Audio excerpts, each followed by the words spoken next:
Lauma, tu man uzdevi 4 jautājumus. Kā tu tā varēji? Tiešām par īsu?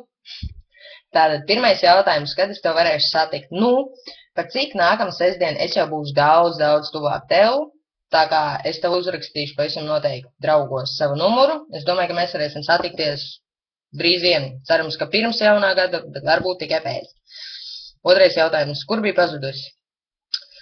Nu, daudz kas īstenībā notika, tā kā, jā, pazudusi es biju, jo ļoti daudz kas notika. Bet, nu tā, es principā nekur neesmu pazudusi.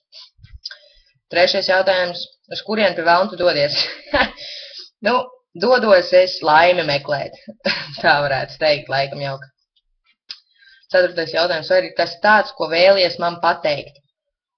Oi, tici man, kad es tevi satikšu, mēs noteikti ilgi runāsimies, jo būs tiešām daudz ko tev izstāstīt, bet nu, tas jau vairāk tā kā personiski. Paldies tev, Lamiņ, par jautājumiem, raksti vēl. Čau!